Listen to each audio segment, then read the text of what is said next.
I'd like to welcome you to my Thursday Bread History Seminar Workshop. I am broadcasting from my kitchen in Santa Cruz, California. My name is William Rubel. You can find my book, Bread, A Global History, at Amazon, Barnes & Noble, and other online sources, possibly also at your public library. I'm writing a larger bread history, and really this work in the seminar series is feeding into this new work that I'm writing. So thank you very much for watching. You can go to my Facebook group, Bread History and Practice, join the group. That's where you will get notifications of the live seminars, and also you will see what people are posting who have attended the seminar. If you want to make breads that are mentioned, then go to my website, williamrubel.com. I don't have all of the recipes from each of these seminars posted, but increasingly I do. So you should look there first in the category seminar. Now I always start with the same two slides. And so I'm going to do that now. Bread is an invention, like a chair, a car, a shoe, or a necklace. And what does that mean? It means that bread is a cultural object. It's as much an invention as you know, this microphone here, or where's my iPhone or my iPad here. It's a creation of culture, and in the case of bread, there are so many of them that and so many cultures making bread, that one way into culture, and I feel one way into history, is really looking at the specifics and the nuances of bread and bread production and everything that was said about bread, as a way of getting into how society organized itself. Homo sapiens sapiens are one of the most hierarchical animals that exist on the planet. And, you know, we are big in the finest gradations. You know, you can have a beautiful, crusty loaf of French bread, but one of them is a levain, and therefore it's spectacularly celebrated in the press today, and the other is made with yeast, and it's essentially ignored. It has a different place. So that is what this idea is like. And today, as we move into early modern bread word lists, we're really going to be focused on what can we see about the way the early modern period understood bread. What was the invention for them, because each loaf is manufactured. What did it mean to them? You know, what can we get out of these word lists? When you look up at the stars at night, and being in California the last couple nights, there were no stars because the moon was so absolutely huge.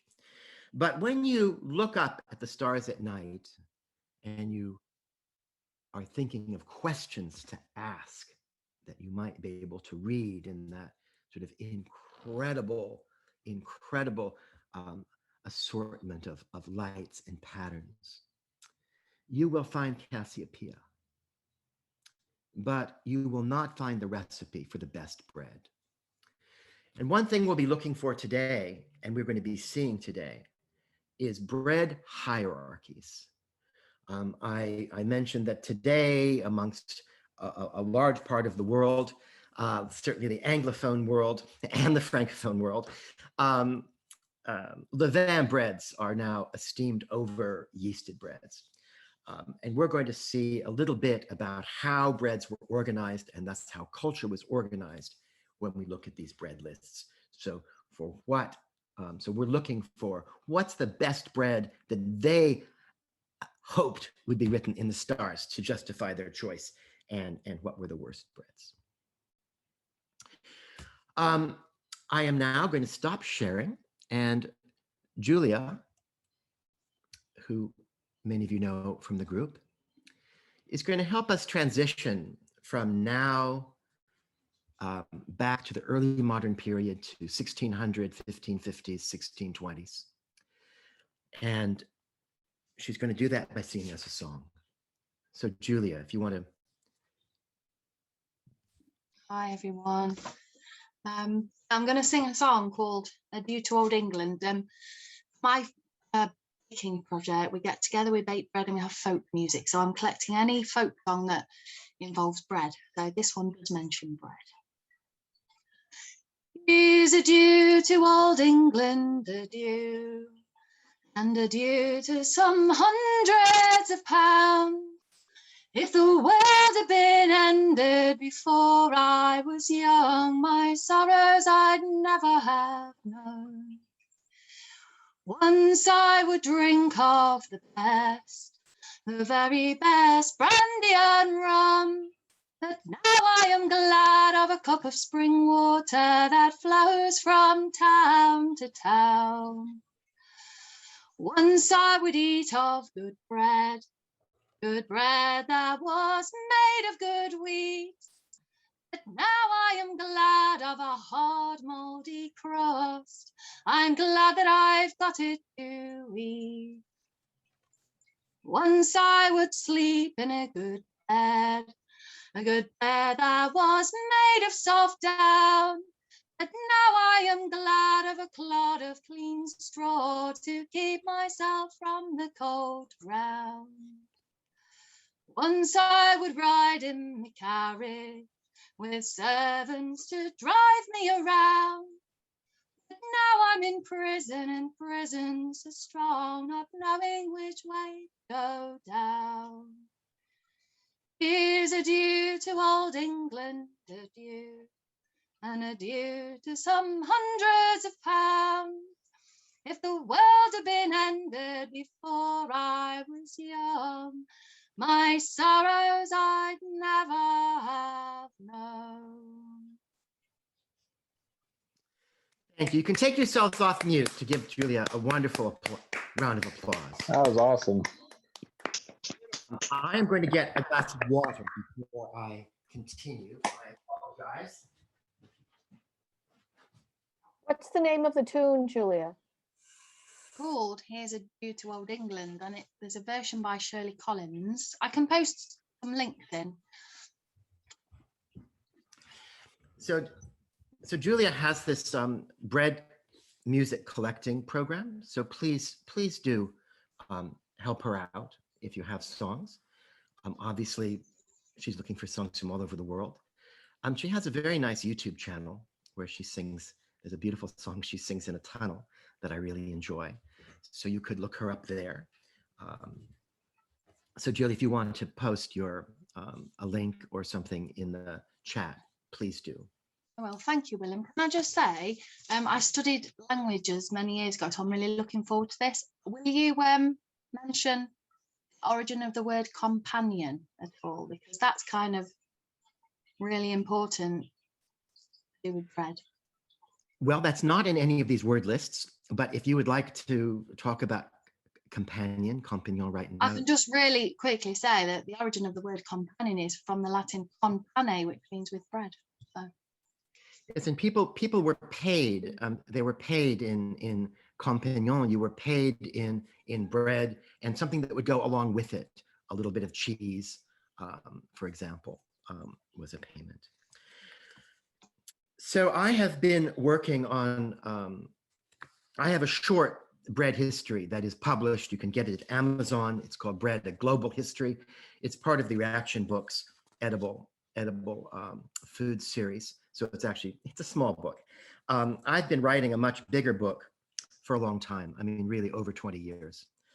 And I have been out of contract, I have to say. I'm very late with a book that I am writing for the University of California Press. And I don't know, I've been very,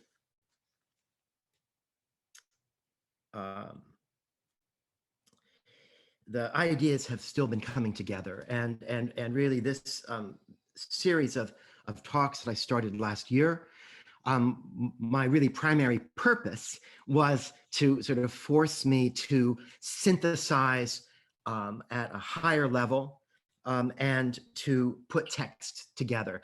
So one of the things that I have managed to do through these talks, and thank you all so much for making them possible through your attendance, is to synthesize material. What I haven't done really is write it up. So I am going to take this time between now and September really to focus on writing up the chapters that really have been this series. And I think the book that I'm going to end up turning in is different from the book that I had originally proposed. And I have been very, very, I sort of held the manuscript to my chest, and really I have read, really almost nobody's heard anything.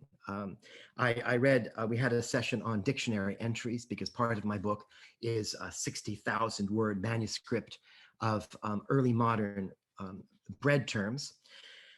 And I think that's it. I think I read, I think I might have, I think that's about all that I read. So so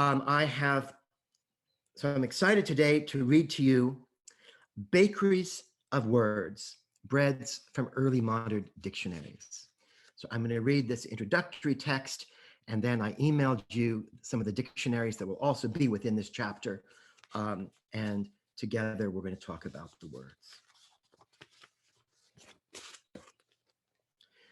Dictionaries are the only place in the historic record where a variety of breads from specific eras are brought together, cheek by jowl, like loaves on a bakery shelf. And that is how I want you to imagine dictionary word lists. In real life, the baking trade was often regulated in ways that would have prevented dictionary breads from actually sharing shelves.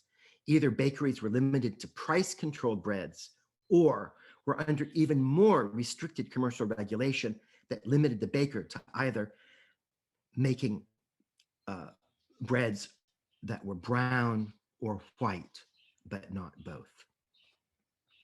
Now today, bakers can bake anything they like, and markets are big enough to support a crazy baker who might want to recreate the breads from 17th century dictionaries. The baker's aspiration, however, will come up against one of the fundamental limitations of dictionary bread definitions, namely, they mostly stink. Lexicographers work at such a high level of abstraction that they rarely offer an insight into a bread that might be useful to a baker or a painter. Lexicographers are not in the business of word images. One runs up against this problem even with modern dictionaries, even with a dictionary of record for English, the Oxford English Dictionary. Here is an example. Several of the dictionaries I include here refer to a bread called a manchet. John Florio's fabulous 1598 bilingual Italian dictionary offers this definition. Penne buffetto, manchet bread or roll. To get to buffetto, one needs manchet. Like any good reader, you immediately pull up the Oxford English Dictionary on your phone to find that manchet is defined as, quote, wheaten bread of the finest quality, end quote. Phew. What are we to make of that? What is our Italian buffetto? Is it big, small, tall, thick? Is the crumb open or fine? The crust crispy, crackly, patterned or plain? Or might it be paper thin, soft, hardly worth mentioning? And if it was thick and worth mentioning, was it chipped or rasped away before service? Are all fine breads a manchet? Or in a game of name that bread, would a period diner point to one loaf and say, manchet, with thus time travelers being tossed out of the game for having no idea which of the fine breads was actually a manchet? And this is our dictionary problem. There's definitely truth in the Oxford definition. Manchet is a bread made with the finest great white flour. Knowing that does enable us to understand manchet enough to see why Dr. Johnson chose this quote attributed to Sir Thomas More for his dictionary. I love to entertain my friends with a frugal collation, a cup of wine, a dish of fruit, and a manchet. A simple meal, but composed only of the best. And on one level, as we look back in time, this is the essence of what we need to know. But a painter or a baker is offered no guidance to find the physical essence of the manchet, its shape and the look of its cross section. There's no word picture. Now, manchet is one of the few early modern breads for which we have multiple recipes and multiple varied literary references. For the most part, the link between bread names and the breads themselves have been lost. Weak on recipe, dictionary bread lists are nonetheless information rich. As is often the case, the more you bring to the dictionary bread entries, the more you will find. So I advise returning to these dictionaries multiple times as your perspective evolves. As rich as the dictionary bread lists can be, they all contribute to and reinforce the process of historic reductionism. Bread lists are, at the least, a shadow of the reference breads. The breads that didn't make it into the word lists have left no trace. There's a powerful verse in the Bible in which Ezekiel is walking with his Lord in the valley of death. Bones are strewn upon the desert sand, and the Lord asked Ezekiel, "Can these bones live again?" These word lists are Ezekiel's bones. The dictionary bread lists, written by different authors, offer a variable level of information, but what they all offer is a poetry of reverie. Pane azimo, pane biscotto, pane bollito, pane buffetto. They can all be understood as a recitation of the names of the dead, these bread's last link with the living. With patience and imagination, we can find in these bread names the life of bread as an idea, as cultural complexity, as a ubiquitous something that defined people by what they ate, a food by which people defined themselves and their journey through life. The richest source of historic bread word lists are found in early modern bilingual dictionaries. Bilingual dictionaries are especially productive in terms of information, as the lexicographer, in translating between languages, is forced to hone in on a bread's key aspect. And I want you to think of each of these dictionary word lists as bakeries to visit. Now, how you might imagine yourself arriving at one of these bakeries is, of course, up to you. You may arrive with a Time Lord and thus dressed as you are today. Or you may arrive as a person living in the bakery's period, or as a spirit. It is dawn. The rich, moist smell of baking bread fills the air, an odor that is true for all time. As you stand outside the bakery, peering in through a small window, this lovely smell mixes with that of horse dung, a nearby puddle, fetid and wriggling with mosquito larvae, and the floral sweetness of a huge old rose that frames the bakery's entry. As for the bakery's interior, the nighttime shadow is being released by the dawn. The baker's assistant stocking the shelves has placed a single candle on a central table. Its guttering flame casts shadows on the shelves and walls when you first start trying to make out the bakery's stock. But by the time you leave, it is no longer serving a purpose beyond wasting the tallow it is made from. For hundreds of years, the baker's candles were budgeted for in the assize for bread. So if found out, the boy must have gotten a beating. But that is of no concern to you as you peer through the window.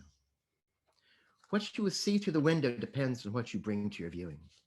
If you're a companion of the Time Lord, then you're most likely looking for lurking danger and paying no attention to the breads. A period viewer will implicitly view the breads through a prism of fixed social structure in which breads match social groupings. Financial considerations aside, custom dictated that breads were right for you. The breads on the shelves are a projection of the larger social structure that itself fit within a larger worldview in which all relationships were immutable, having been fixed on the day of creation. Fixed social structure didn't mean fixed for every individual. Depending on who you have chosen to be peeking at dawn into the bakery, you may have been dreaming of the loaves you expected to be putting on your table when some life scheme or other comes to fruition. Or the obverse, a glimpse into the baker to remind you of what you had to lose. A pauper child might be looking to fix a vision that will distract from hunger, or to identify a loaf he might be able to buy with begged money, or be waiting to see whether an off-list bread, such as horse bread, or a misshapen or otherwise defective loaf might be for sale at a discount, or that might be begged for. A servant might be looking for a preliminary glimpse of breads to discuss with a mistress for purchase later in the day. And if you are joining me at the window, then irrationally, we are staring as hard as we can with the sense that if only we could stare harder.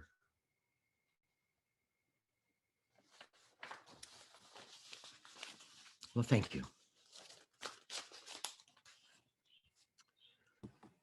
So now to the lists.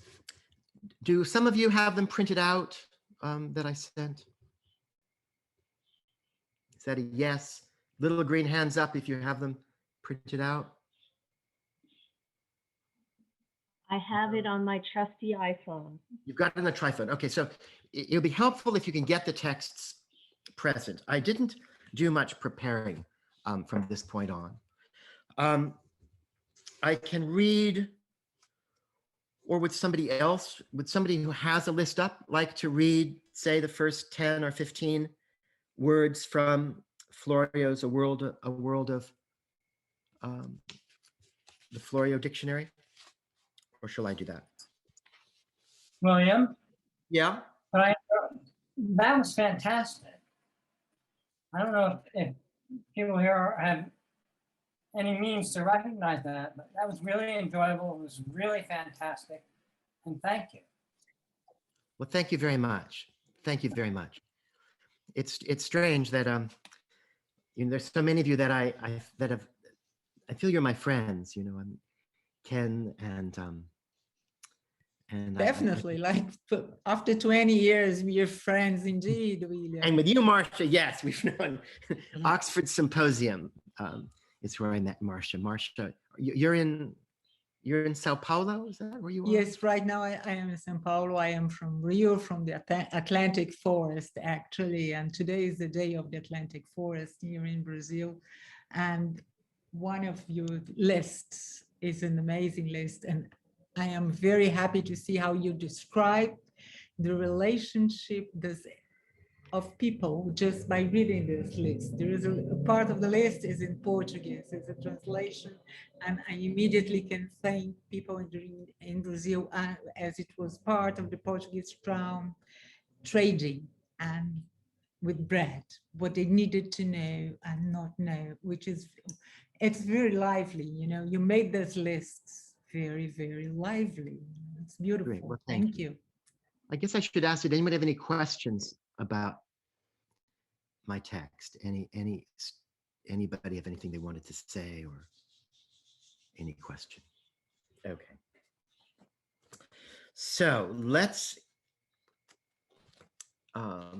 get started here. So John Florio was one of the Renaissance archetypal Renaissance scholars in England. He was born in London. He, I don't know if you can say that an infant flees, but he was wrapped up in a blanket and taken with his father to Italy when he was an infant, because his father was a Catholic, and there were issues. Religious issues that he had to escape from. He ended up going to school, high school, gymnasium I don't know if that's what it was called, but anyway, he went to school in Switzerland, Protestant school, and he came back to England when he was 18. He ended up being the linguist that tutored King James, and was in that position when King James commissioned the translation of the Bible. He is up there with Chaucer and Shakespeare with a number of words that he has contributed to the written English, and so is John Cotgrave, who we're going to whose dictionary we're also looking at. Both of them are about 1,200 words that they contributed. And what's really fabulous about John Florio is he introduced that very powerful word fucker to English. So anytime you're in a traffic jam and some asshole cuts you off and you just say, you fucker, that is from John Cochrane. I mean, that is from John Florio. Pane, any kind of loaf. Pane acquatico, water bread. Pane artolageno, fine cake, sodden in oil and seasoned with wine. Pane artocchio, bread baked in a pan. Pane azimo, unleavened bread. Pane biscotto, biscuit bread, ship bread. Pane bollito, a panado or candle bread. Pane buffetto, manchet or cuppered bread. Pane conuti, coarse, crusty bread. Pane del cospetto, the shoe bread so called because they were ever some upon the table before the Lord. Exodus 25:30. Pane della proposione, as pane del cospetto. Pane di cernita, choice bread, finest bread. Pane di fermentata, wheaten bread, etc. I'm sorry. Somebody who knows Italian should have been doing the reading. So one thing we start out with here, pane, any kind of bread or loaf. And what's interesting is in his dictionary that just preceded this one, in the 1611 version, he says any kind of loaf or manchet. And it's interesting, in this one, he took off the loaf or manchet. But he does have a sense here. There's any kind of bread, and then there's a loaf, bread or loaf. So I think like any good lexicographer, he understands bread as in a Catholic sense, that it's a very, very, very big bucket into which all kinds of things are placed, not just the loaf breads of the dominant culture. So when you're reading these lists, it's that kind of thing. You want to look for the absolute nuance. Any kind of bread or loaf, it is telling you something important. Anyone know what a water bread is? I mean, I have no idea. We make all breads made with water. I mean, most of the breads are made with water. Any idea? Anyone here? What is pane acquatico? Maybe with a really high water content. Could it be that? With a lot of water? Sasha. No? Yes. You know, isn't there a bread Could in... it be? I think that's good. There's a bread in Platina, isn't there? There's a very wet bread in Platina. Could be. I don't remember it right now, but yeah. Yeah, no, there is in Also- Platina. It sounds like it's ciabatta. It's really, really wet. What How did somebody about- else say? How about, William, another end of the scale, like a water biscuit, like a matzah? Yes. Yeah, that's what, of course, that's what we think of now, would be a water biscuit. But I do like, I have to say, I like Sasha's high hydration. I also wanted to make a small observation now. Yeah. Some of these breads do not exist. Some of these breads that are mentioned here are actually from ancient Greek sources, from the discussion of bread in Athenaeus, a 3rd century, 2nd century AD Greek encyclopedist. And he mentions lots of bread names, and I see them here. And they're totally not real because they wouldn't have been actually made in this time. It's just historical references. So Sasha, I could you identify? I mean, could you mention a few of them? Do you have them? Well, yes, that's the Artolagino, for example. That would be definitely. Just look at the description. I think that it comes straight from Athenaeus and his Deipnosophists, because that's exactly the same level of obscurity of the discussion that they have.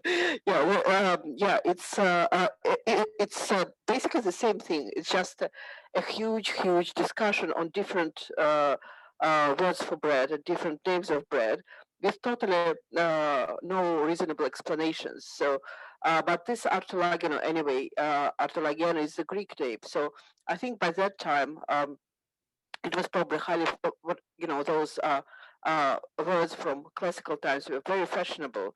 But whether there's anything behind these words, it's a bit Okay, doubtful to me. so you're saying that the pane ortolengueno, the sod and the Yes, oil and and also wine, of course, sounds very artotikio. Greek. Well, Excuse me? because artos is the Greek word, and like that's actually this all this discussion. If you remember Anthony Buccini's paper on, on Lagan, on lasagna, and so on, that's actually that's where it comes from. So so some at least of these names come from their from this classical tradition.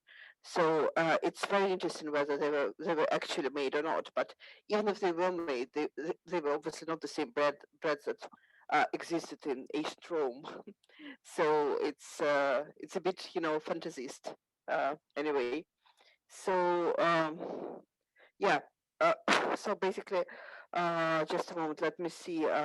Well, so these two breads which are called with those exceptionally sophisticated, educated names, this Artolageno and Artotikio, should be actually from classical treatises. So from ancient classical tradition. Uh, so I basically think that he as a lexicographer, he takes all the names of the breads that he can find and adds them in, and there's not necessarily any reality behind it, because lexicographers are more interested in words than in realities. So it That's might right. be, yeah, just That's getting right. sources. Yeah. That's right. So Sorry, William, pane di acqua, which is also made pretty much the same exact way in pan de agua in Puerto Rico, for example. It's a method. It's not necessarily all the water breads around the world are made the same way. Okay, and it's a unique. It's unique in the baking world, and it's done primarily to create a really interesting crispy crust on the outside that is really creates. I mean, in Puerto Rico, for example, and lots of the Caribbean, but also in Italy, it would be a bread that you always ate at breakfast. Sometimes, like I've seen them put a little bit of formula in it, but really, and a little bit of sugar sometimes as well. But primarily, I think they may have gotten the entire thing from the Mediterranean somewhere, possibly Italy. And the technique is that, and the reason why it's called water bread is that it's the only method I know of where you put the actual bread, once you have the loaf ready to proof, into a very cold oven. Okay, then you turn the oven on, and underneath, on the bottom of the oven, is a very large container of water. And they do it different ways. I've seen the French do it a different way than the Italians, etc. But basically, you have to get as much water into your oven during the proofing process while your oven heats up to create that very special crust. All right, and that's where some people think that like the actual baguette is actually diminutive of that entire process in order to create that whole crispy type of Okay. crust. So, Okay, thank you. Robert Morris, are you here?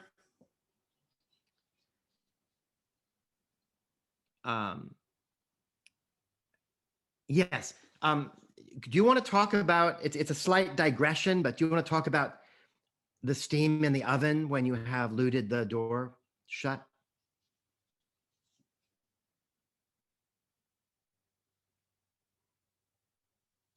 Okay. Okay, perhaps not. So, so the in a wood-fired oven, and I'm hoping, not hoping, I'm going to deal with that in the fall. In the wood-fired oven, you filled the oven with bread, lot line.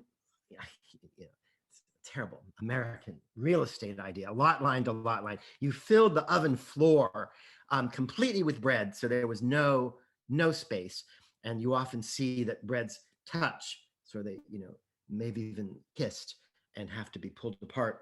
Though you've got to be careful of jamming the breads in the oven, in a big oven, so that you can't get them out. But the breads go in the oven, then the oven door was sealed with a combination of mud, grease, ash, um, sawdust, anything, completely sealed. So if you had, like, just imagine you have 100 kilos of bread in the oven, or being even more realistic, 300 kilos of bread in the oven, so 600 pounds of bread. And you're going to have you're about 13 to 15% of the water is going to be forced out when you're baking. So you're going to end up with, 30 kilos, 40 kilos, 50 kilos of water vapor.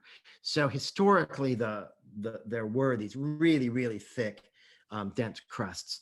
And what Ken is talking about are all kind of workarounds. And the Viennese oven that we have for the baguette, where steam is put into the oven, is a workaround for how ovens worked. But let's getting back to the word lists. Mark, the idea of a water biscuit, does that make any sense in the period? I don't, top of my head, no, I don't know. It was just whether it was a thin, another type of flatbread or biscuit, but I have nothing to base that on. It was just an idea at the moment. I'd have to look into it. I can't think of anything. We Okay. should ask Anastasia Sure about that. Anne and then Jane. Anne? I'm pretty sure that the Bath biscuit, which is one of the classic English water biscuits, had appeared by about 100 years later. So, but I don't know the history of it in terms of how it's produced, and I'm sure Mark can find out much more than I can, much quicker. Yeah, but that was the one that sprang to mind, was that sort of biscuit, because nowadays, obviously, they're very biscuity, very thin. I'm sure they weren't when they first started. But they've Well, I always had been called water 100 years biscuits. later, a lot easier. 100 years back, I've got nothing to go on at the moment. Yeah. Okay. I have some testimony from the 18th century, because it's the time when they start to use cornmeal. And we do have in Brazil something which is called a travel biscuit, which they used to dry them with water, which is not the same as the bread they send with the ships, okay, on their travels. This is something that was used inland, because there was the habit of planting the corn. Then you would go and make your travels, and when you came back, the corn was ready to be made into flour. They used to make it and then continue their travels. So it's very similar to the description here, it's water and flour. Okay. Okay. Well, We thank you. just had a And suggestion, William, I was William. going to say, Yeah, Jane. I was going to say that Anastasia Edwards did an immense amount of work on historical biscuits. So I think we should ask her about water biscuits. She'll, I mean, she's the person I know of who's done the most. Okay. So. That's wonderful. Thank you. All right. William, can Someone I add that in the early 19th century, outside of Boston, Josiah Bent had a company making water crackers, and the point about them was there was no fat. It was just water and flour. So they were made very thin, and they were sold commercially for um, for travel, yes, but also just for snack.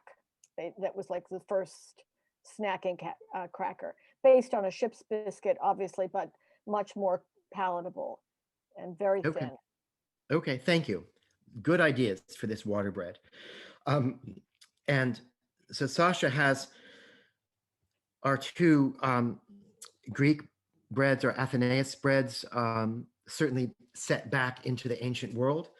But I will say what, and this bread baked in a pan definitely um, jumped out at me, because I couldn't think of any other reference to a bread baked in a pan in early modern Europe. So this is, I think, Sasha, thank you so much. Not a reference to, a penny brick 100 or 200 years before there was a penny brick. It's a reference to something from the past, and was a fantasy, which is wonderful, because we're making a fantasy of these bakeries. So it's really great that they can include words that are themselves a fantasy. Now, pane azimo, unleavened bread. It's a little, I guess, a slight digression, but this is going to pose some issues, this name unleavened bread, because when you get to one of the fabulous books that I refer to a lot, Cogan Thomas, Haven of Health Manual from the 1570s, he talks about how odd it is. We've talked about this in the Manchit talk, how odd it is that while Galen said that unleavened bread is unhealthy, we English are eating Manchit, which is unleavened in the sense of levain. It's made with yeast. So this one is, but it's not a pan azimo.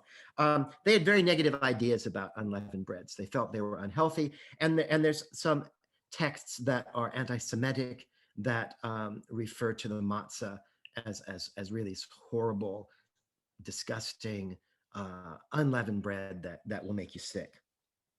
Obviously, yeah. I think that's the main connotation, the anti-Semitic one. Yeah, because of this bread from the Bible was strongly connected to the Jewish culture, and that's why it was supposed to be, bad for good Christians, and also sometimes presumably made with the blood of the good Christians, as we all know. Of good Christian babies. That's right. Yeah. That's right. Thank you, Sasha. But again, it's a Greek word, so it's so we have it in Athenaeus. I think, I'm not sure, but it's a very old word. So the first translation of the Bible, the Old Testament, which was done in Hellenistic times. So basically, they already used this word for that at that point. So it's a bit older than Christianity, this word. So in Greek. So yeah. Great, thank you. I like the pan buffetto manchet or cupboard bread. So it's the only reference I've seen, I think, to cupboard bread. Does anyone have an idea? Was there a bread thought of as a cupboard bread? I mean, I'm certain they're buying bread and making bread on a vast scale. I mean, our pantry is the place where we store our food, and that certainly comes from bread. But what interests me in a close reading is manchet or cupboard bread. Anyone have any thoughts about that or? Okay. Pane cornuti, coarse, crusty bread.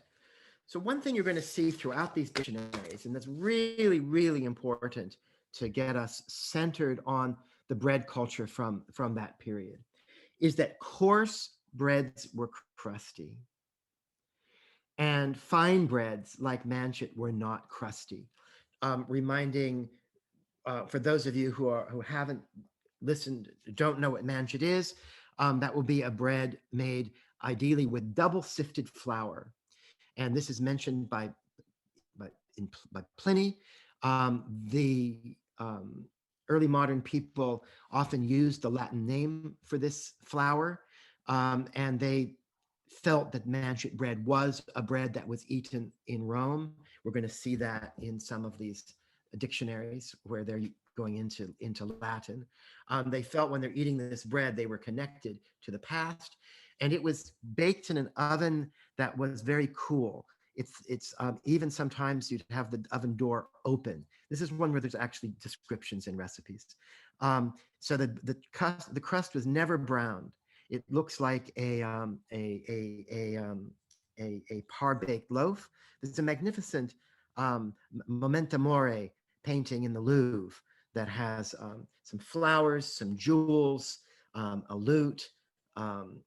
It's of course the vices, temptations of life, and it has this manchet, this bread that looks to us totally disgusting because it is not browned at all. So that's what the manchet was, and it's sort of the opposite then of a carnuti, a coarse crusty bread.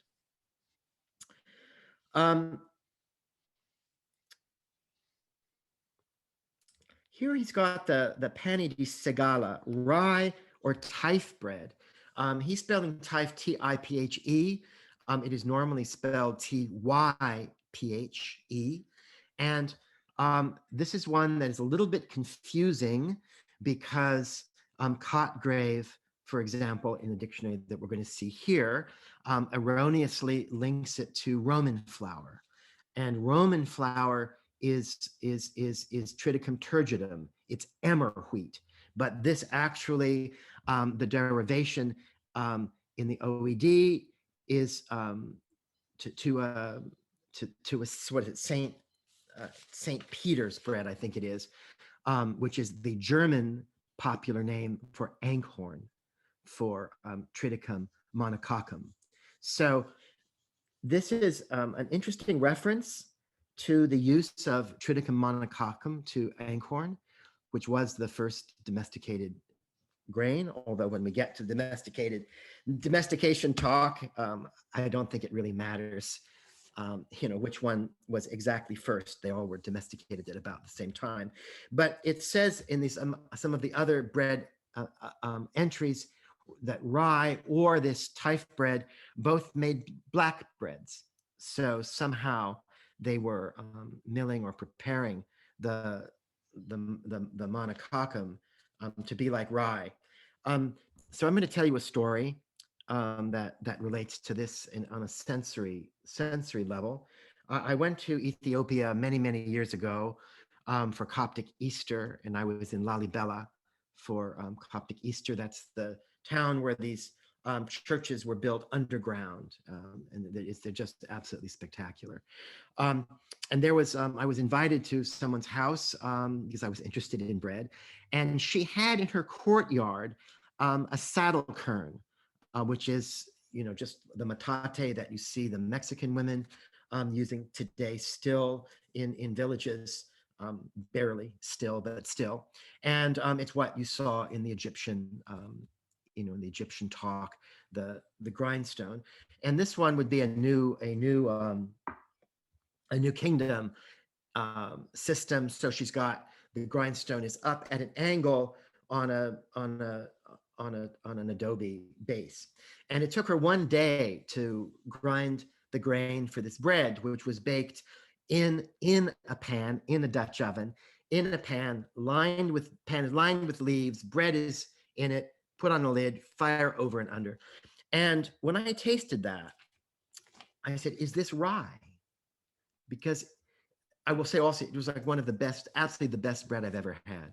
And yes, of course, circumstances, would color the sense. But my sensory perception was that it was rye, and I have no idea what wheat it is. And there are some very old wheats, old cultivars that are growing in Ethiopia. So I think that's interesting connection, and this typh bread only reference to monococcum that really exists in the English literature. Now, this pane di sembolali, unranged or chaff bread. So a range is a sieve. And And so what they're saying is this is not sifted. So it isn't flour. It's not the throughs. It's nothing that's come through. But chaff is not bran. Chaff is not bran. Chaff is what comes off the grain when you're flailing. So the flailing and also in the winnowing, it's the chaff that comes off.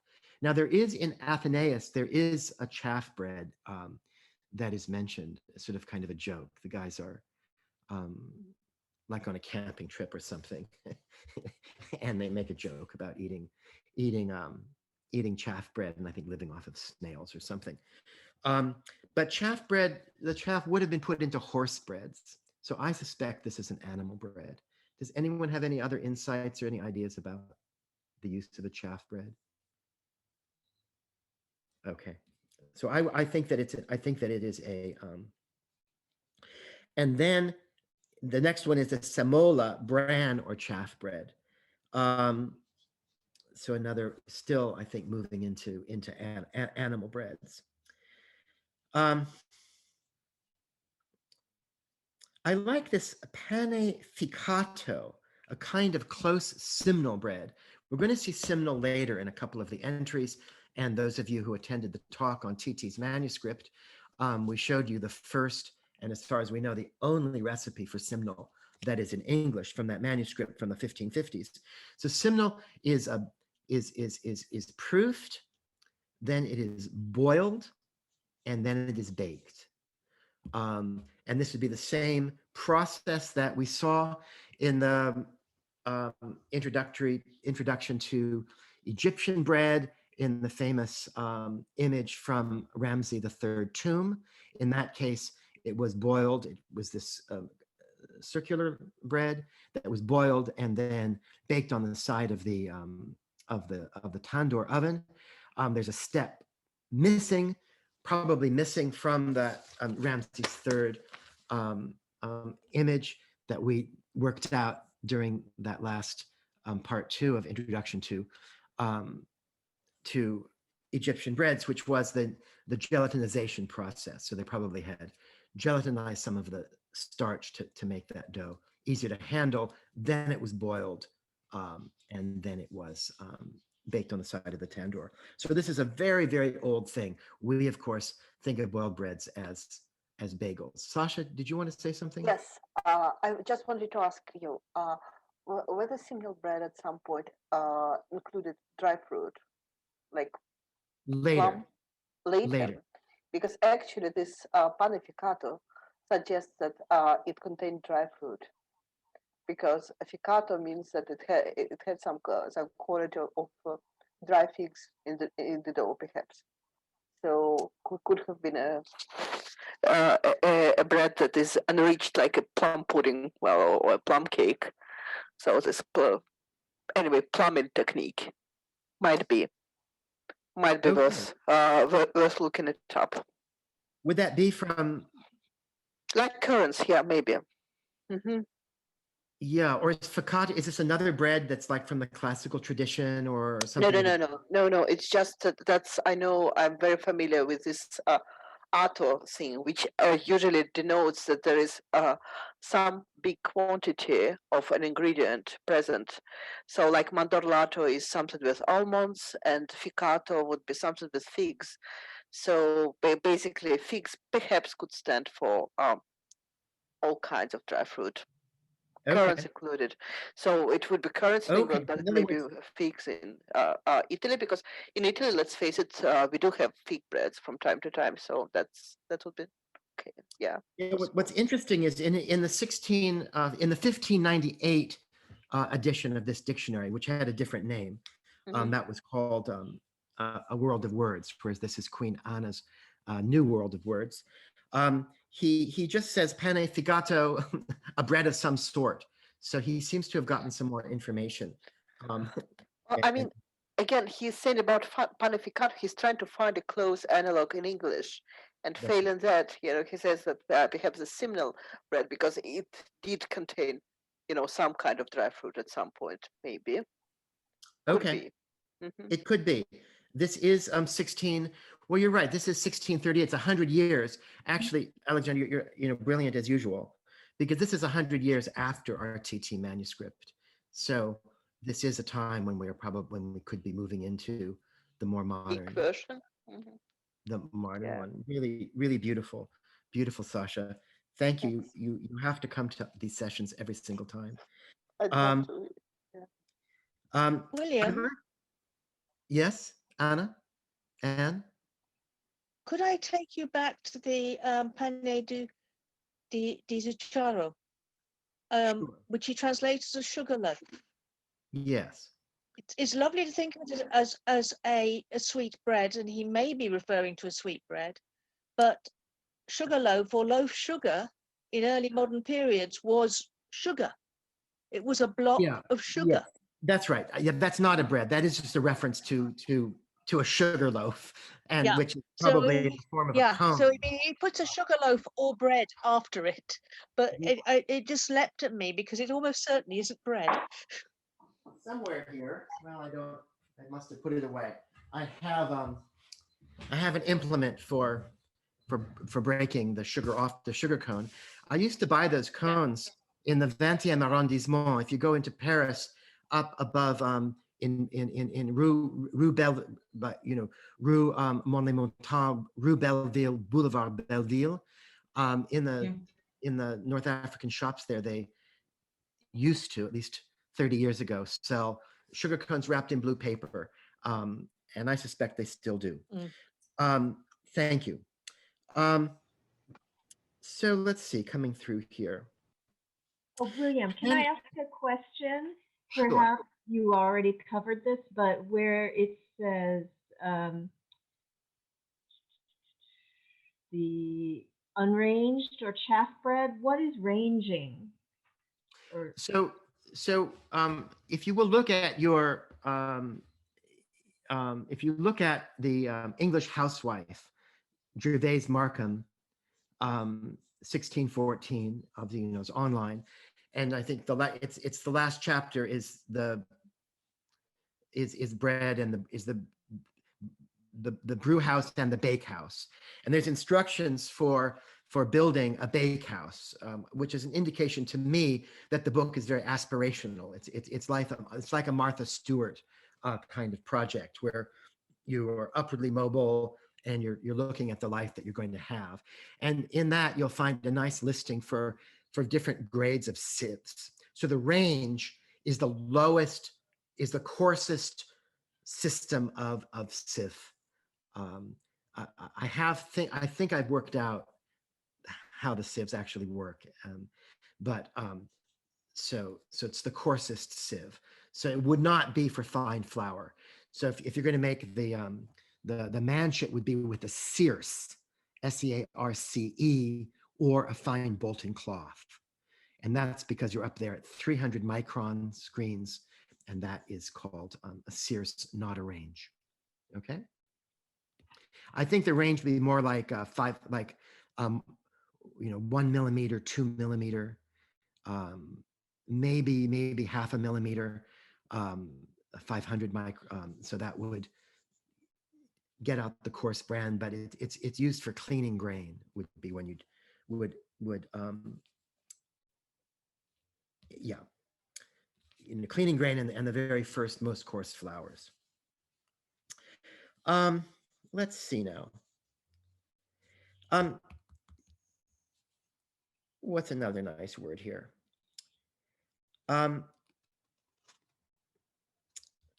Panella, a manchet or a roll bread.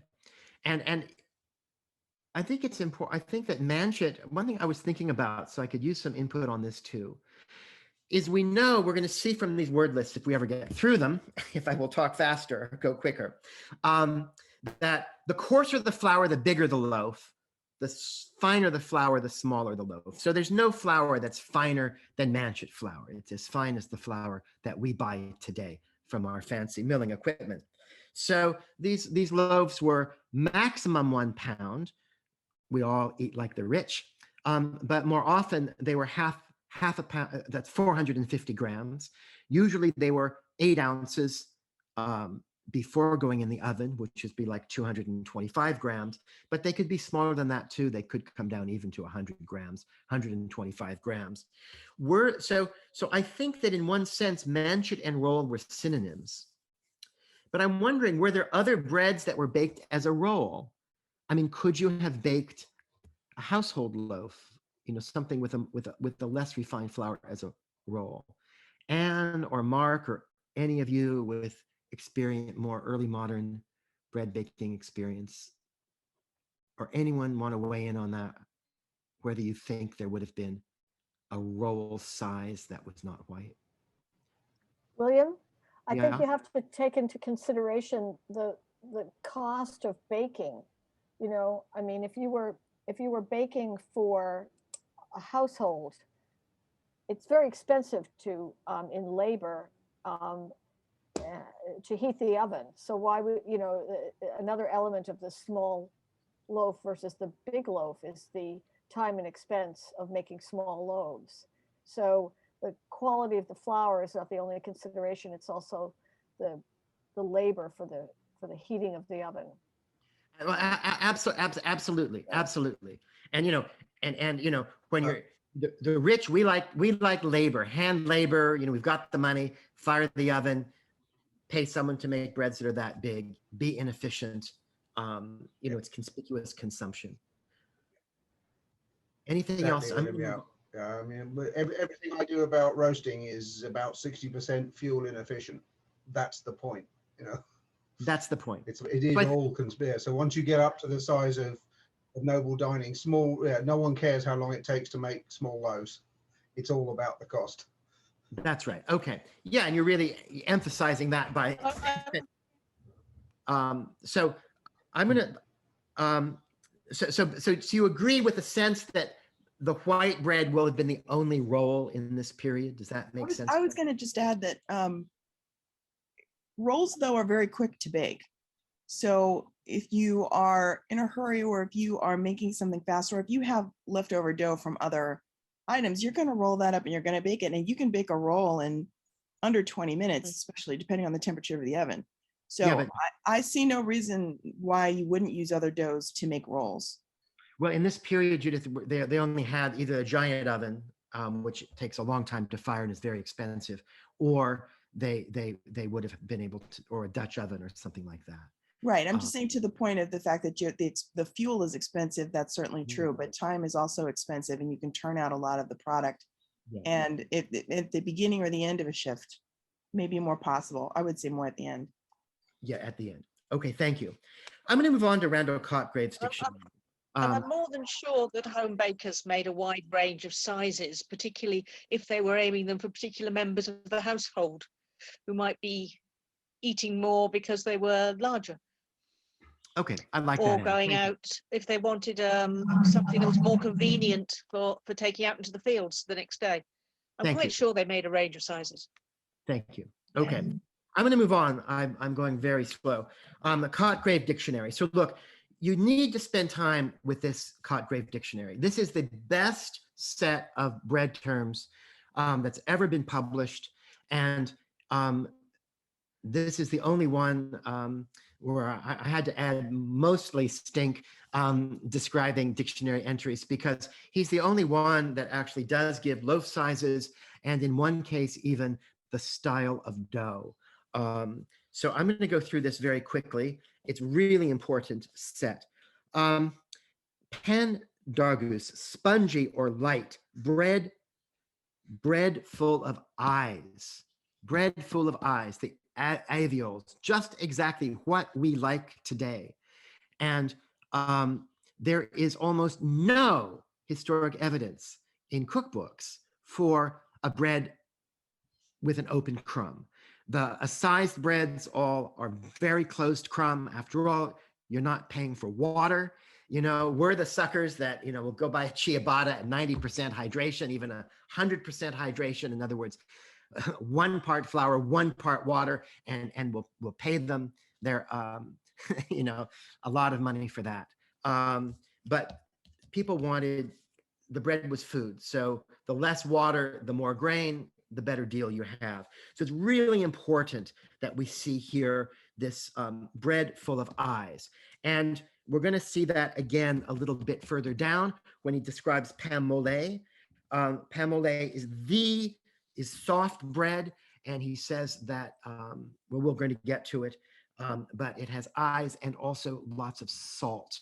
So we're really getting an introduction here around 1611 to the kind of bread that is popular today, that is not evident any other place in the early modern record. William, could I just ask a very quick question about Yes. this spongy term?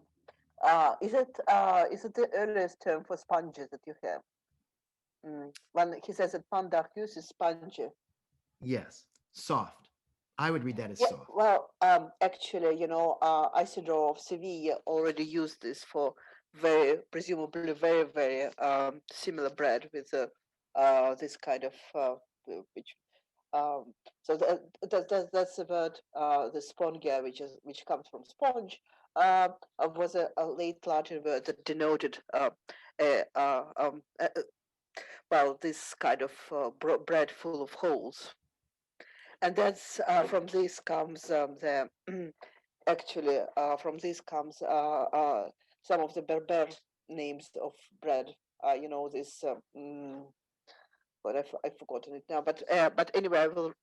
I mean that this word for bread was already known in late antiquity, in 6th century AD. So, and I'm interested when does it appear in British bread terminology actually?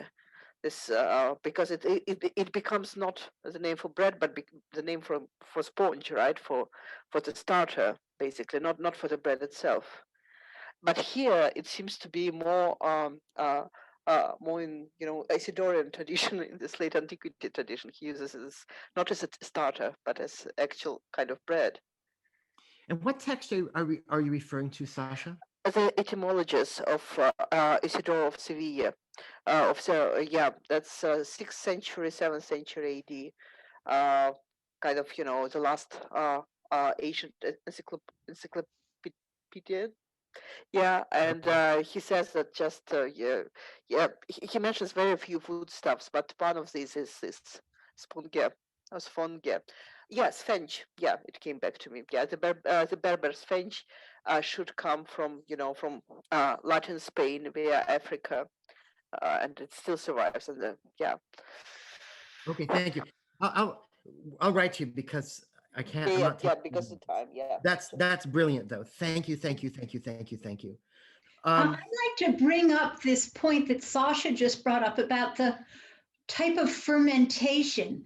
I mean, you've mentioned a lot about the flours, how it's baked, the grains, but not much about the fermentation. I mean, are we talking mostly about yeasts, it seems like? And there was one word you had in there, penne made with lentils. And I was wondering if that is a bread that is not fermented with yeast, but of the type that the Turks and the Greeks, the Eftasimo, the Arcatena, I don't know, I'm just wondering. So far, it seems Jenny, that's really smart. I think that makes, that could make more sense than it's a pulse bread.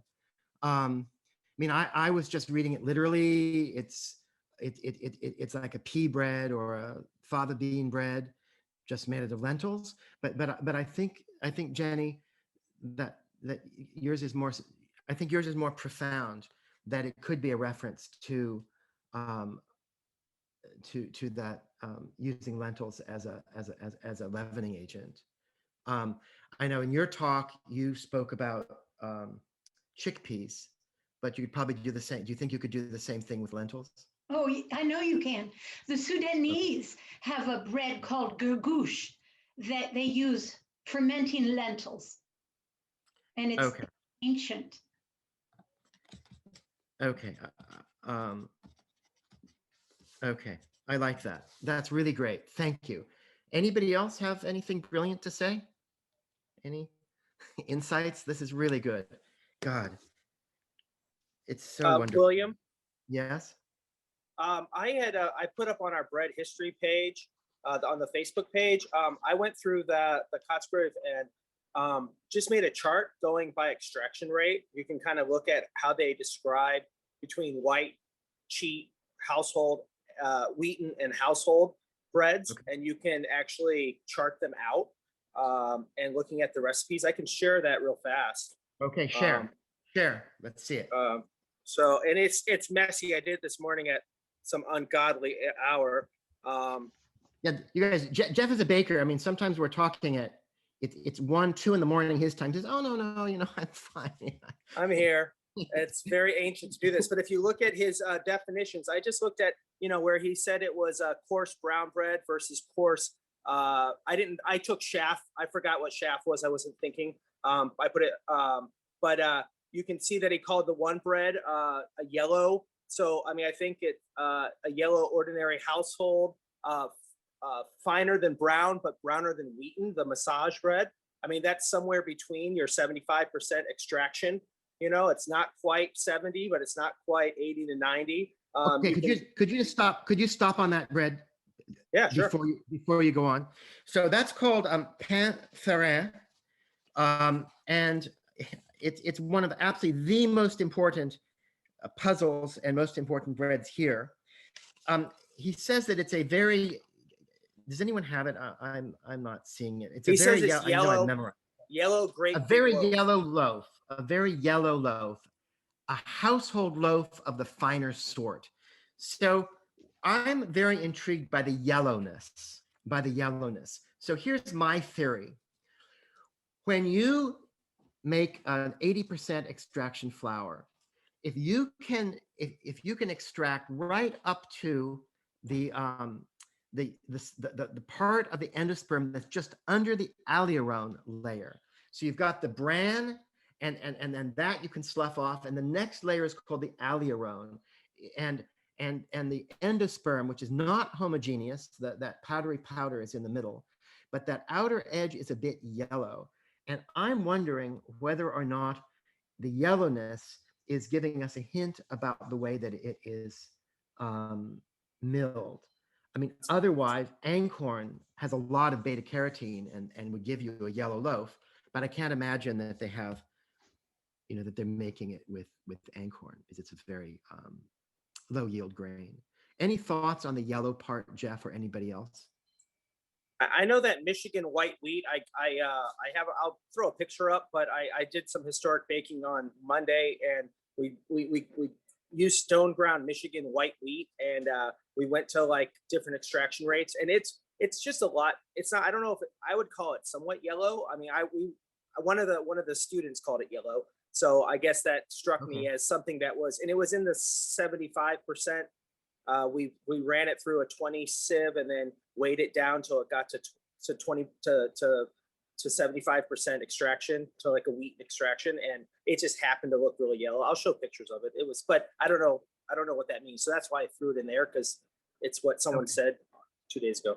But anyways, you can just look at some of these breads. You can just kind of, the cheat and wheaten, the Bisblanc and bourgeois. They talk about how it's wheaten, Bolton.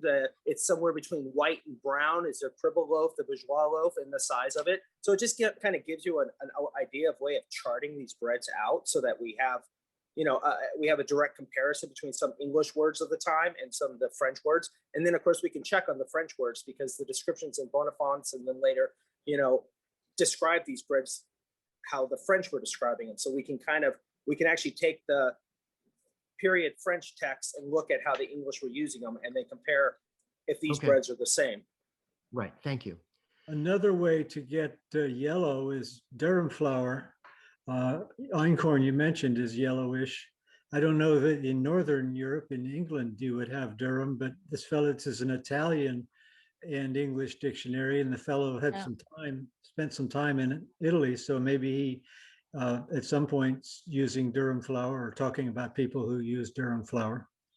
I mean, this is Cotgrave, who's British, but he's working with French terms. Well, the other dictionary was in southern France. That could have been Durham. Ken's had the same. Anne. Ken's had the same thought as I have. Butter. No, Butter as the fat in the bread?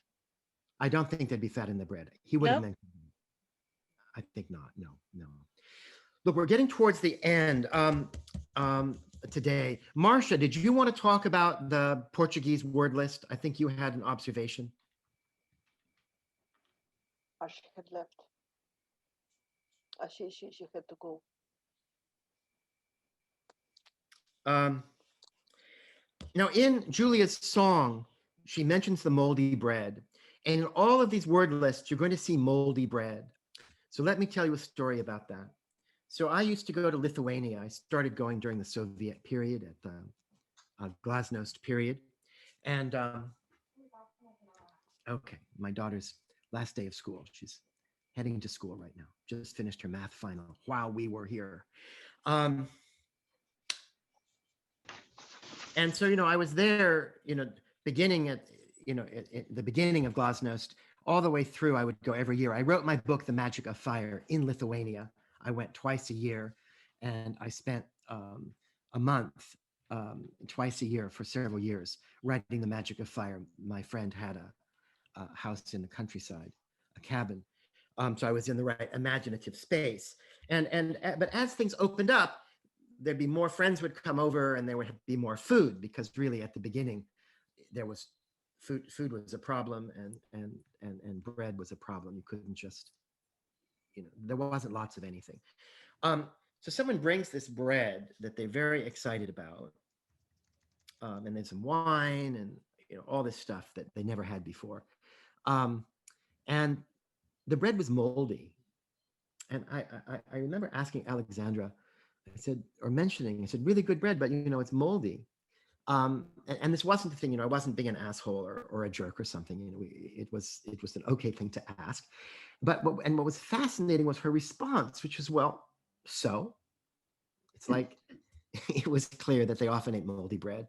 So I think that the moldy bread references in these word lists are another hint of things that were a bit different from now.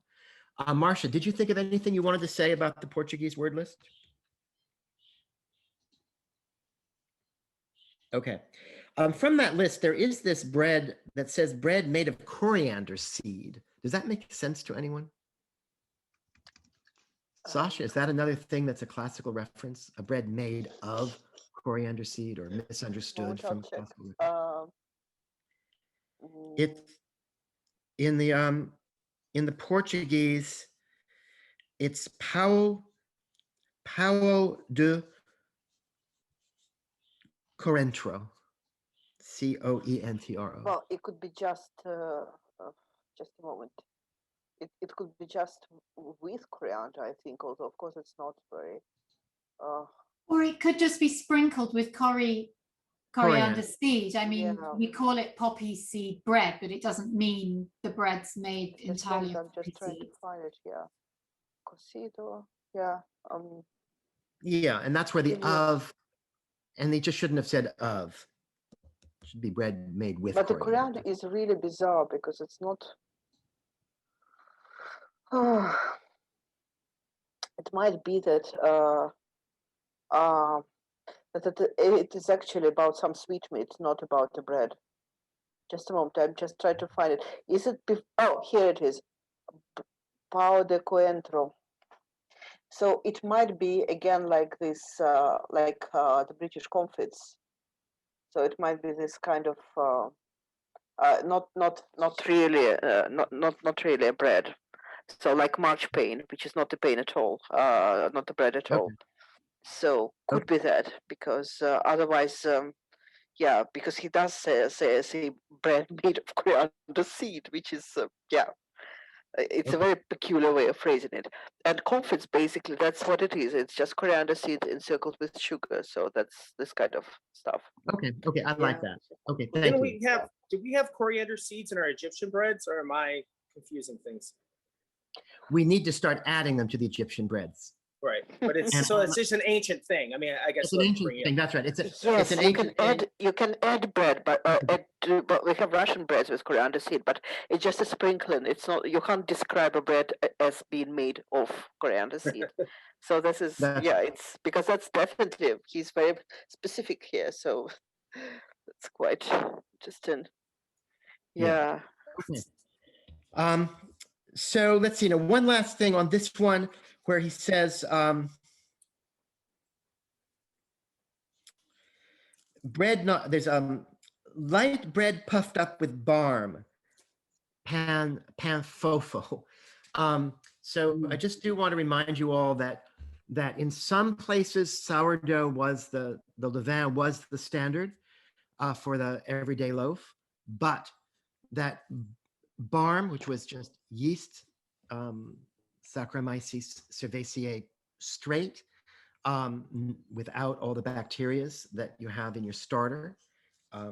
Because remember, your starter does have usually Saccharomyces cerevisiae. That is what leavens your bread with a sourdough starter, with the bacteria lowering the pH. But puffed up. So really, for the higher status breads, I think throughout Europe, they would have looked to yeast to give you that finer, softer product. And that's So- our yeast. That's our French bread made in the British factory. The 18th century bread, French bread. All the recipes are that. That's right. That's right. That's right. So it is now 10:32 California time. So I'd like to thank you all for this fabulous session today. I hope you all enjoyed it. That was What did I lovely. do? I just realized I didn't share 2 seconds. I got very enthusiastic about not having PowerPoint, so I didn't show you 2 slides. So I do have 2 slides. We'll end on these 2 slides. So this is what these books look like. The Wellcome Trust has Queen Anne's New World of Words that you can download, and probably other dictionaries. I mean, the Google also has it, but it's not a good reproduction. So I really advise going to the Wellcome Trust. It's magnificent, a magnificent copy. And then one more slide. Let me make it big. So of course, when in the fall, we're going to work on baking breads from paintings to make our bakery of words come alive. So we'll use images from the breads, try to match them up with some of these words. And over the summer, maybe Jeff and any of others of you who might want to join will work on redacting these recipes. When you go to the Met in New York, this Marriage Feast of Cana is just magnificent. It's in the downstairs floor, just past the Arms and Armor room in the Louvre. You just always have to go and see that Chardin. And with your help, we're going to bring these breads back alive. So thank you, thank you, thank you, thank you, thank you. Have a wonderful summer. I'll see you all again in September. And I thank all of you who contributed today, Sasha, especially for the many contributions, Jenny, Anne, Mark, etc. So thank you very much. You can take yourselves off mute so we can have a real applause for this last session.